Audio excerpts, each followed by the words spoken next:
கைலை மலைச்சாலையில் 15 நாள் பயணம். பஞ்ச கைலாயத்தில் இரண்டாவது கைலாயமான ஆதிகைலாய தரிசனம். சீனத்து எல்லையில் பிரம்மனால் எழுதப்பட்ட மந்திரமலை. பாதாளத்திலிருந்து பல லட்சம் ஆண்டுகளாக அருள்பாலிக்கும் புவனேஸ்வர். அப்புறம் கைலாய மலைக்கு போற ட்ரெடிஷனல் ரூட்ல இருக்கிற ஜாகேஸ்வர், மாகாளிகா, கொலுதேவ்தா, நந்தாதேவி, காசர்தேவின்னு திகட்ட ஒரு ஆன்மீக பயணம் போயிட்டு வர்ற அனுபவம் எல்லோருக்கும் கிடைக்குமா என்ன? அப்படி ஒரு அருமையான வாய்ப்பு நம்ம குரூப்ல 55 பேருக்கு கிடைச்சது. எல்லோருமே சேர்ந்து ஆதிகைலாய தரிசனம் பார்த்துட்டு வந்தோம். இதுக்காக நம்ம சென்னையில இருந்து தமிழ்நாடு எக்ஸ்பிரஸ், பாண்டிச்சேரி எக்ஸ்பிரஸ் ட்ரெயின்ல கொஞ்சம் பேரும், பிளைட்ல கொஞ்சம் பேருமா 50 பேர் டெல்லிக்கு வந்து சேர்ந்தோம். டெல்லியில இருக்கிற ஹோட்டல்ல ரெஃப்ரெஷ் ஆகிட்டு 2 பஸ்ல உத்தரகாண்ட் மாநிலத்துல இமயமலை அடிவார நகரமா இருக்கிற டனக்பூர் புறப்பட்டோம். ஏற்கனவே புறப்பட்டதுல இருந்த டைமிங் டிலேனால மிட்நைட்ல தான் டனக்பூருக்கு போய் சேர்ந்திருந்தோம். அங்க ஹோட்டல்ல தூங்கி எந்திரிச்சு டிபன் சாப்பிட்டுட்டு டார்ச்சுலா கிளம்புறது தான் பிளான். சுமாரா 240 கிலோமீட்டர் தூரம் தான். ஆனா காலையில ஆரம்பிச்சு நைட் வரைக்கும் பஸ்ல டிராவல் பண்ண வேண்டி இருந்துச்சு. இந்த டானக்பூர்ல இருந்து டார்ச்சுலா போற ரோட் பாருங்க. இமயமலை மடிப்புகள்ல காளி நதி கரையில போற அருமையான ரோடு. டார்ச்சுலா வரைக்கும் இருவழி பாதையா அம்சமா போட்டிருக்காங்க. போற வழியில ஒரு அரச மரத்தடியில நின்னு இமயமலை பயணத்துக்காகவே நாம ஏற்கனவே ரெடி பண்ணி வச்சிருந்த லெமன் சாதமும் தயிர் சாதமும் சாப்பிட்டுட்டு மறுபடியும் டிராவல் தான். மலைமடிப்புகள்ல பஸ் ஏறி இறங்கி நாள் முழுக்க டிராவல் பண்ணி டார்ச்சுலா வந்து சேர்ந்தோம். டார்ச்சுலா நகரத்துக்கு வந்ததுமே அங்க நம்ம ஏற்கனவே ரெடி பண்ணி வச்சிருந்த உத்தரகாண்ட் மலை மக்கள் சார்பா நம்ம கெஸ்ட் எல்லோருக்கும் ஆரத்தி எடுத்து மாலை மரியாதையோட வரவேற்பு கொடுத்தாங்க. உத்தரகாண்டி பெண்கள் அவங்க ட்ரெடிஷனல் ட்ரெஸ் எல்லாம் போட்டுக்கிட்டு வரவேற்றது நம்ம எல்லோருக்குமே சந்தோஷம் தான். அடுத்த நாள் காலையில மெடிக்கல் டெஸ்ட், போலீஸ் வெரிஃபிகேஷன் எல்லாம் முடிச்சு இன்னர் லைன் பெர்மிட் எடுத்துக்கிட்டு ஆதிகைலாஷ் புறப்பட தயாரானோம். 9 ஜீப்கள்ல 55 பேரும் ஏறிக்கிட்டு சமையலுக்குன்னு தனியா ஒரு வண்டியும் எடுத்துக்கிட்டு புறப்பட்டாச்சு. 9 ஜீப்பும் புறப்பட்ட கொஞ்ச நேரத்திலேயே அந்த ஊர் டிரைவருங்க ஜீப்பை பறக்க விட ஆரம்பிச்சுட்டாங்க. அப்புறம் என்ன, லொஜக் மொஜக் பயணம் தான். இந்த டிராவல் பாருங்க, இந்திய நேபாள பார்டர்ல சாரதான்னு சொல்லப்படுற காளி நதி கரையில பயணம். ஆத்தோரம் நம்ம போற ரோடு இருக்கிற சைடு நம்ம நாடு இந்தியா, இன்னொரு சைடு நேபாளம். அழகான இந்திய நேபாள எல்லையில இருந்த இமயமலை தொடர்கள்ல இயற்கையை ரசிச்சுக்கிட்டே போறது வேற லெவல் ஜர்னி தான். வழியில இருந்த குட்டி கிராமங்களான தவாகட், புதி வழியா போனோம்னா ஷியாலேக்குங்கிற இடம் வருது. இது இந்த வழியில இருக்கிற முதல் செக் போஸ்ட். நம்மளோட இன்னர் லைன் பெர்மிட் எல்லாம் செக் பண்ணி என்ட்ரி போட்டுட்டு தர்றாங்க. இந்த ஏரியால பாருங்க, எல்லா இடமும் முழுக்க இந்தோ திபெத்திய எல்லை பாதுகாப்பு படையாலும் ராணுவத்தாலும் பாதுகாக்கப்படுற பகுதிங்கிறதால இந்த இன்னர் லைன் பெர்மிட் இல்லாம யாரும் உள்ள போக முடியாது. உள்ளூர் மலைவாழ் மக்களை ஆதார் கார்டு பதிவு பண்ணிட்டு அனுப்புறாங்க. சரி, நாமளும் பெர்மிட் எல்லாம் கொடுத்து பதிவு பண்ணிக்கிட்டு மறுபடியும் புறப்பட்டோம். நாம போக இமயமலை மேல உயர ஏறிக்கிட்டே இருக்கிறோம். இந்த பகுதிகளில் 2008ஆம் வருஷத்துக்கு அப்புறம் தான் மலைகள் எல்லாம் உடைச்சி பாதைகளை ஏற்படுத்த ஆரம்பிச்சிருக்காங்க. இப்போ ஜீப்பு போயிட்டு வர்ற அளவுக்கு நல்ல பாதைகள் இருக்கு. சில இடங்கள்ல தார் ரோடுகளும் போட்டிருக்காங்க. பல இடங்கள்ல கஷ்டமான ரோடு தான். சரி, நம்ம கிட்டத்தட்ட 4 மணி நேரத்துக்கும் மேல டிராவல் பண்ணினா குஞ்சி கிராமம் வந்துச்சு. இமயமலை மேல 10,500 அடி உயரத்தில் இருக்கிற இந்த கிராமத்துல தான் மிலிட்டரி கேம்ப், அப்புறம் மிலிட்டரி ஹாஸ்பிடல் எல்லாம் இருக்கு. இங்க இருக்கிற ஹோம் ஸ்டேல தான் நாமளும் தங்குனோம். இங்க வந்து தங்குறதுக்கு முன்னாடி குஞ்சி கிராமத்தை கிராஸ் பண்ணி லெஃப்ட்ல பிரியிற ரோட்ல நாம போகணும். இந்த ரோடு பாருங்க, சீனா பாட்டர்ல இருக்கிற சின்லா கணவாய்க்கு போகிற மாதிரி போட்டிருக்காங்க. இந்த ரோட்ல தான் ராணுவ தளவாடங்கள் எல்லாமே திபெத் பார்டர் வரைக்கும் கொண்டு போறாங்க. இதுல போகிற வழியில தான் ஆதிகைலாய மலையும் இருக்கு. சரி, நம்ம குஞ்சி கிராமத்தை தாண்டி மறுபடியும் 2 மணி நேரம் டிராவல் பண்ணினோம்னா குதி கிராமம் வருது. இந்த கிராமம் தான் மகாபாரதத்துல சொல்லப்படுற குதிதேவியோட சொந்த ஊர். இந்த குந்திதேவியோட கிராமத்துல இருக்கிற செக் போஸ்ட்லயும் இன்னர் லைன் பெர்மிட் செக் பண்ணுவாங்க. அதை முடிச்சிட்டு நம்ம கிளம்பினோம்னா இருக்கிற கொஞ்ச இடத்துல தார் ரோடு போட்டிருக்காங்க. ஸ்னோ நிறைஞ்சு கிடக்கிற இமயமலை மடிப்புகளையும் மொட்டையா நிக்கிற மலைகளையும் பார்த்துக்கிட்டே போனோம்னா கணேஷ் நலா வருது. இந்த கணேஷ் நலா ஆறு பாருங்க, கணேஷ் பர்வதம்னு சொல்லப்படுற மலையில இருந்து வருது. போன வருஷம் இந்த இடத்தை கிராஸ் பண்ண தண்ணிக்குள்ள தகுடுதத்தம் போட வேண்டி இருந்துச்சு. ஆனா இந்த வருஷம் ரோடு எல்லாம் போட்டு இரும்பு பாலம் எல்லாம் போட்டிருக்காங்க. நாமளும் பிரச்சனை இல்லாம போயிட்டு வரலாம். 140 கிலோமீட்டர் தூர பயணம். என்னதான் கஷ்டம்னாலும் மலைகளுக்கு இடையில போயிட்டு வர்றது ஒரு சந்தோஷம் தான். அப்படியே டிராவல் கண்டினியூ பண்ணினோம்னா வழியிலேயே ஆதிகைலாய மலை தரிசனம் தெரியுது. பிரம்ம பர்வத மலை, பாண்டவ பர்வதம்னு சொல்லப்படுற 5 மலைகளை கிராஸ் பண்ணி ஆதிகைலாய அடிவார பார்க்கிங்ல கொண்டு வந்து வண்டியை நிறுத்தினாங்க. நாம வந்த நேரம் பாருங்க, ஜோலிங்காங்னு சொல்லப்படுற இந்த இடத்துல மழை தூறலும் மேகமூட்டமுமா செம்ம சில்ஸ் ஆயிடுச்சு. சில பேருக்கு மூச்சு முட்ட ஆரம்பிக்க, 1-2 பேரு ஆக்சிஜன் பத்தாம சிரமப்பட்டாங்க.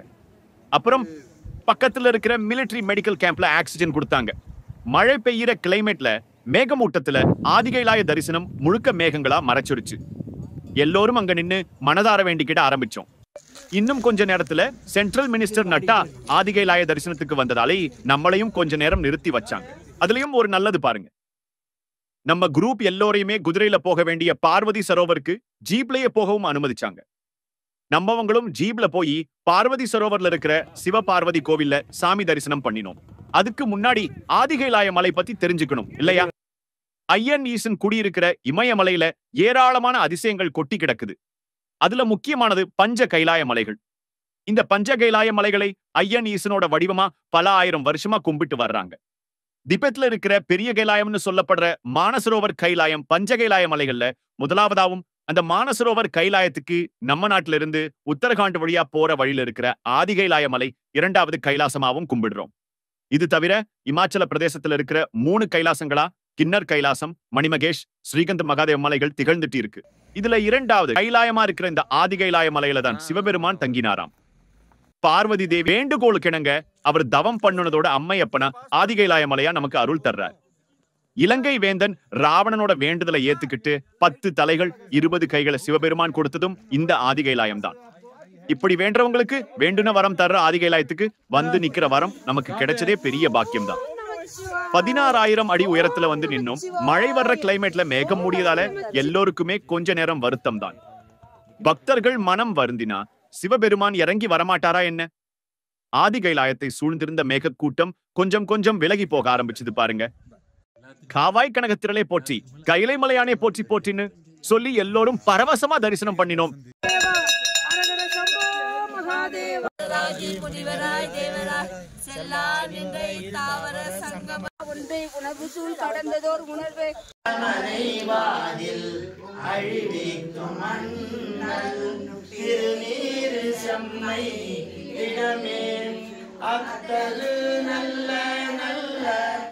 அப்புறம் பார்வதி சரோவர் சிவபார்வதி கோவில்ல திவ்ய தரிசனம் பண்ணிட்டு அங்கிருந்து நந்தியாருக்கு வில்வம் விபூதி அபிஷேகம்லாம் பண்ணினாங்க. ஒரு சிலர் பார்வதி சரோவர்ல இருந்து தீர்த்தம் எடுத்துக்கிட்டு வந்தாங்க. கொஞ்ச நேரம் அங்கேயே உட்கார்ந்து ஆதிகைலாயநாதரை பார்த்து பார்த்து சந்தோஷப்பட்டுட்டு கீழே இருக்கிற ஜோலிங்காங் வந்து நம்ம கொண்டு வந்த லஞ்ச் சாப்பிட்டுட்டு திரும்ப கிளம்பினோம். அதே வழியில ஜீப்ல 36 கிலோமீட்டர் திரும்பி வந்து குஞ்சி கிராமத்துல இருக்கிற ஹோம் ஸ்டேல தங்கியாச்சு. நைட்ல பாருங்க செம்ம குளிர். இந்த இடம் 10,500 அடி உயரத்துல இருக்கு. குளிர்காலங்கள்ல இந்த ஊரே ஸ்னோ மூடி மூழ்கி போயிடுமாம். அதனால எல்லோருமே கீழே இருக்கிற ஊர்களுக்கு போயிடுவாங்கன்னு சொன்னாங்க.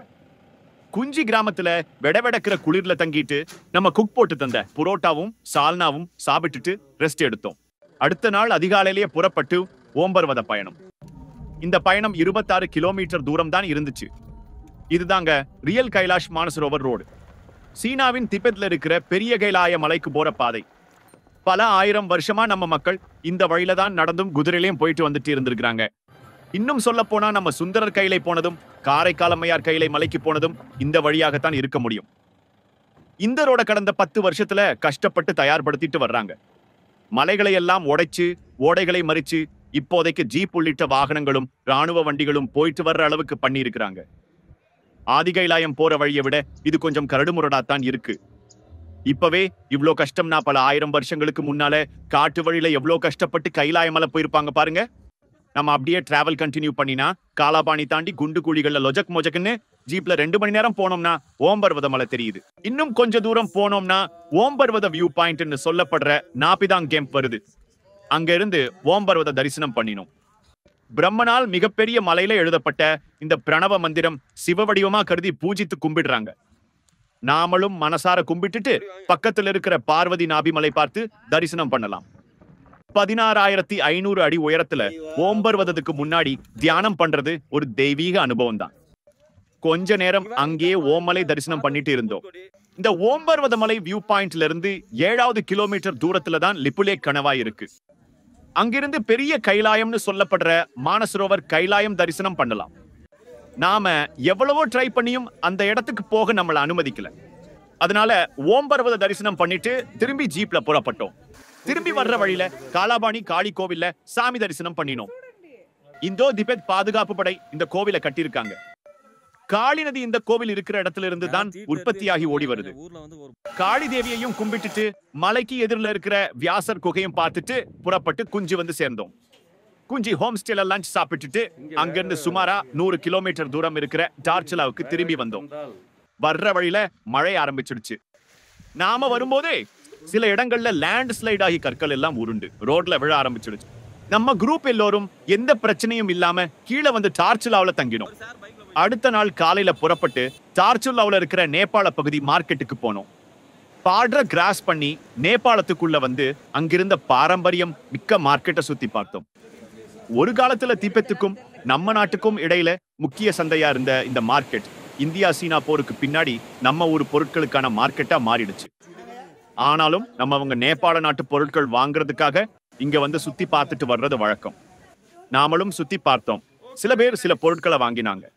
நேபாள மார்க்கெட் எல்லாம் பார்த்து முடிச்சிட்டு பஸ்ல ஏறி பாதாள புவனேஸ்வர் புறப்பட்டோம். உயரம் குறைவான மலைகள்ல டிராவல் பண்ணினாலும் மறுபடியும் மலை பயணம் தான். கிட்டத்தட்ட டார்ச்சுலாவில இருந்து 4 மணி நேர பயணத்துல கங்கோலிஹாட் வந்து தங்கிட்டு அடுத்த நாள் காலையில பாதாள புவனேஸ்வரருக்கு போனோம். 3 யுகங்களிலும் அருள் பாலிக்கும் பாதாள புவனேஸ்வர் குகை கோவில் இப்போ நடக்கிற கலியுகத்துல ஆதிசங்கரர் கண்டுபிடிச்சு மேம்படுத்தியதா சொல்றாங்க. மலையிடுக்குகள்ல நடந்து இறங்கி போனோம்னா குகை நுழைவாயில் வருது. அங்க வரிசையில நின்னு குகைக்குள்ள போகலாம். 165 அடி நீள பிரம்மாண்ட குகை இது. இதுக்குள்ள கடைசியில பாதாள புவனேஸ்வர் அருள் பாலிக்கிறார். சுமாரா 60 அடி உயரம் குகை இடுக்குகள்ல கஷ்டப்பட்டு இறங்குறதே ஒரு த்ரில் அனுபவம் தான். இறங்கி உள்ள போனோம்னா விநாயகரோட மனித தலை, பிரம்ம கமல, கற்பக விருட்சம், காமதேனு, சிவபெருமானின் ஜடாமுடி, பாண்டவர் குண்டம், கலியுக லிங்கம்னு ஏராளமான காட்சிகள் பார்க்கலாம். குகை வழிகாட்டிகள் விளக்கமா சொல்றாங்க.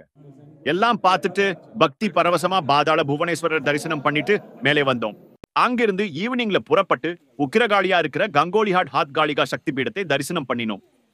உக்கிரகாளியா இருந்த மா காளிகாவை ஆதிசங்கரர் சாந்தப்படுத்தி இந்த கோவிலை அமைச்சிருக்கிறதா சொல்றாங்க. இந்த கோவிலை சுத்தி பல 100 வருஷமா இருக்கிற தேவதாரு மரங்கள் கோவிலுக்கு ஒரு அருமையான அட்மாஸ்பியர் தருது. இப்போ நம்ம ராணுவத்தோட குமாவோன் படைப்பிரிவினர் தான் இந்த கோவிலை கட்டி பராமரிக்கிறாங்க. காளி தேவியை கும்பிட்டுட்டு அங்கிருந்த மணிகளை ஒலிக்க வைத்து பார்த்து சந்தோஷமா ரூமுக்கு கிளம்பினோம். இந்த பகுதி மக்கள் தங்களோட வேண்டுதல் நிறைவேறினா இங்க வந்து மணிகளை கட்டி நேர்த்திக்கடன் செலுத்துறாங்க. அடுத்த நாள் புறப்பட்டு ஜாகேஸ்வர் போனோம். ஜாகேஸ்வர் கோவில் பாருங்க, 3000 வருஷத்துக்கு மேல பழமையான கோவில். ஜோதிர்லிங்க ஸ்தோத்திரம் சொல்ற நாகேஸ்வர ஜோதிர்லிங்கமா இந்த கோவிலையும் கருதுறாங்க. சுத்திலும் இருக்கிற தேவதாரு மரங்களுக்கு மத்தியில ரம்யமா அமைஞ்சிருக்கு ஜாகேஸ்வர் கோவில். இந்த கோவில்ல ஜாகேஸ்வர், மிருத்யுஞ்சேஸ்வர், புஷ்டிமாதா அருள் பாலிக்கிறாங்க. 108 கோவில்களின் தொகுப்பா இந்த கோவில் இருக்கு. அப்புறம் சிவபார்வதி சொரூபமா 600 வருஷத்துக்கும் மேல பழமையான தேவதாரு மரங்களும் இருக்கு. ஆதிசங்கரர் இந்த கோவிலுக்கு வந்து மேம்படுத்தி இருக்கார். பழமையான கல்கட்டிடங்கள்ல இருக்கிற ஜாகேஸ்வர் தரிசனம் மெய் சிலிர்க்க வைக்குது. நம்ம மக்கள் எல்லோரும் மனசார தரிசனம் பண்ணுனாங்க. இந்த கோவில்ல தேவதாரு மரக்கட்டைய சந்தனம் மாதிரி உரசி நமக்கு போட்டு வச்சு விடுறாங்க. ஜாகேஸ்வர்ல இருந்து வர்ற வழியில இருக்கிற இன்னொரு பாரம்பரியமிக்க கோவிலான தண்டேஸ்வர் கோவிலையும் தரிசனம் பண்ணினோம். சுயம்பு சிவபெருமான் பிரம்மாண்டமா காட்சி தர்றா. அவரையும் அபிஷேகம் பண்ணி கும்பிட்டுட்டு புறப்பட்டோம். ஜாகேஸ்வர் தரிசனம் முடிச்சிட்டு அல்மோரா போற வழியில இருக்கிற கொலுதேவதா கோவிலையும் சாமி தரிசனம் பண்ணினோம். நீதி தேவனா கும்பிடப்படுற கொலுதேவதா பைரவரோட அவதாரமா இருக்கார். குதிரை மேல வந்து நீதியை நிலைநாட்டிய இவரை மக்கள் நீதி வேண்டி சுனாரி வழிபாடு நடத்துறாங்க. சுனாரின்னா ஒரு சீட்டிலே அவங்களோட கோரிக்கையை எழுதி கோவில் வளாகத்துல கட்டி வைக்கிறாங்க. வேண்டுதல் நிறைவேறியதும் பித்தளை மணி வாங்கிட்டு வந்து கோவில் வளாகத்துல கட்டுறாங்க. இதனால இந்த கோவில் வளாகம் முழுக்க மணிகளும் சீட்டுகளுமா இருக்கு. நாமளும் குலதேவதாவை கும்பிட்டுட்டு புறப்பட்டோம். அங்கிருந்து அல்மோராங்கிற ஊர்ல இருக்கிற ஹோட்டல்ல தங்கினோம். அடுத்த நாள் காலையில அல்மோரா நந்தாதேவி தரிசனம். பத்ரிநாத் பக்கத்துல இருக்கிற நந்தாதேவி சிகரமும் சுனந்தாதேவி சிகரமும் நந்தா சுனந்தான்னு இருபெரும் தேவிகளா இங்க கும்பிடப்படுறாங்க. பல 1000 வருஷமா கும்பிடப்படுற நந்தாதேவியை தரிசனம் பண்ணினோம். பாரம்பரியம் மிக்க கோவில், பழமை மாறாம இருந்துச்சு. இங்க தரிசனம் பண்ணிட்டு பக்கத்துல இருக்கிற சிவன் கோவிலையும் தரிசனம் பண்ணினோம். அப்புறம் அங்கிருந்து புறப்பட்டு கதர்மால் சூரியர் கோவிலுக்கு போனோம்.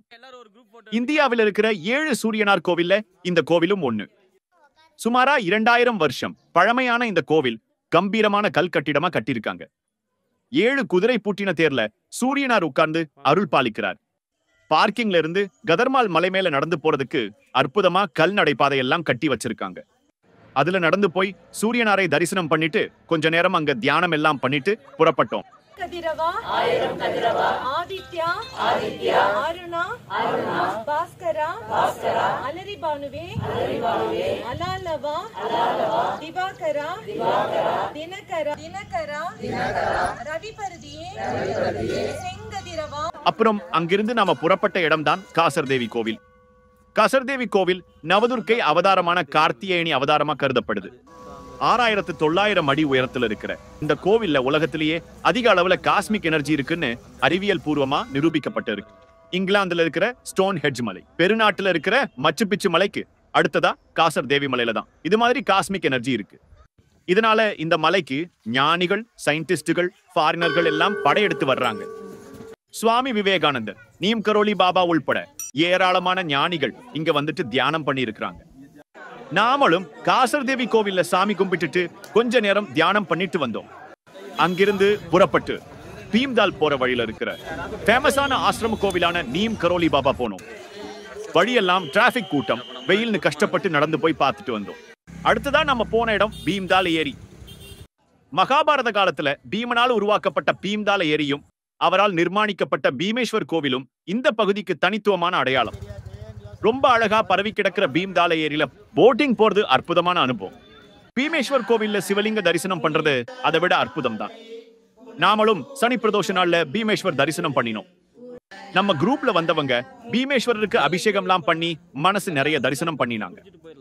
இன்னும் சில பேர் பீம்தால் பக்கத்துல இருக்கிற ஸ்பாட்டுக்கு போய் பாராகிளைடிங்ல பறந்துட்டு வந்தாங்க. அதுவும் செம்மற்றில் அனுபவம் தான். பறவையா பறந்து மலைமடிப்புகளை ரசிக்கிறது பேரானந்தம் தான். அடுத்த நாள் நம்ம டூர்ல கடைசியா நைனிதால் போனோம். நைனிதால்ல இருக்கிற நைனாதேவி கோவில்ல சாமி தரிசனம் பண்ணினோம்.